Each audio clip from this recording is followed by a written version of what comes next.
और चलिए इसी बीच आगे बढ़ते हुए रोहतक से एक बड़ी जानकारी मिल रही है, वो भी अपने दर्शकों तक हम साझा करते चले। तो रोहतक से इसी बीच एक बड़ी खबर मिल रही है। दरअसल मंगल कमल कार्यालय में बीजेपी की बैठक शुरू हो चुकी है। विधानसभा चुनाव प्रबंधन समिति की ये बैठक हो रही है। प्रदेश प्रभारी डॉक्टर सतीश पूनिया की दरअसल इस बैठक में मौजूद हैं।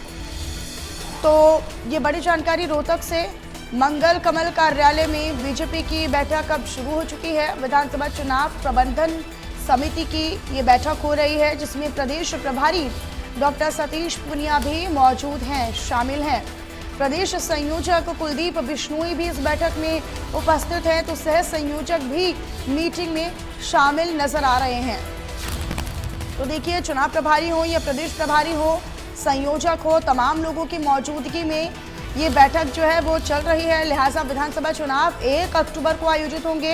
हरियाणा में एक ही चरण में सभी 90 के 90 विधानसभा सीटों पर चुनाव है और इससे पहले लगातार ये बैठकों का दौर चल रहा है। विधानसभा चुनाव को लेकर लगातार एक्टिव मोड पर बीजेपी नजर आ रही है, सक्रिय मोड पर बीजेपी नजर आ रही है और यही वजह है कि अलग अलग स्तर पर, अलग अलग लेवल पर तमाम लोगों के द्वारा ये बैठकें आयोजित की जा रही हैं और हर एक प्रयास किया जा रहा है। विधानसभा चुनाव में मुद्दे क्या होंगे, क्या अपनी रणनीति होगी, किस तरीके से अपनी योजनाओं को पहुंचाया जाएगा, योजनाओं को लेकर विश्वास दिलाया जाएगा, क्या सेक्टर, क्या जोन तरीके से बांटा जाएगा, तो किस तरीके से विभाजन किया जाएगा, किसको क्या जिम्मेदारी सौंपी जाएगी, कार्यकर्ताओं को कैसे जिम्मेदारियां दी जाएंगी, प्रभारियों को किस तरीके से नियुक्ति मिलेगी।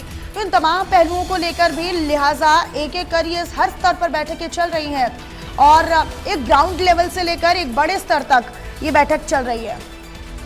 दिनेश कौशिक मेरे साथ, मेरे सहयोगी जुड़े हुए अधिक जानकारी के साथ। दिनेश, जरा बताइएगा, ये जो बैठक है क्यों खास हो जाती है, किन बिंदुओं को लेकर और किन फैक्टर्स को लेकर इस बैठक में चर्चा हो रही है?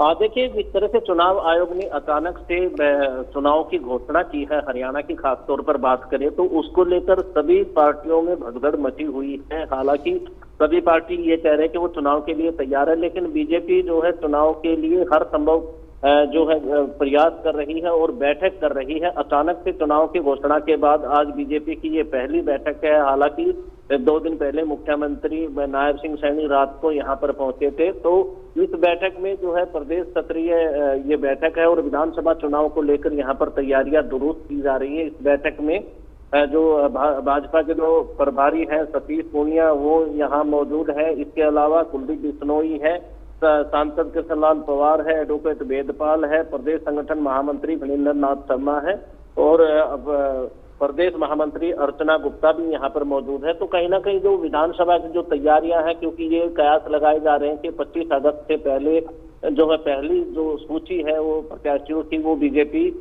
यहाँ पर डिक्लेयर कर सकती है, क्योंकि ज्यादा वक्त नहीं बचा है और ऐसे में बीजेपी के पास काम बहुत ज्यादा है। तो हर संभव प्रयास किए जाएंगे कि ज्यादा से ज्यादा और अच्छे प्रत्याशियों को यहाँ पर चुना जाए और चुनाव मैदान में उतारा जाए।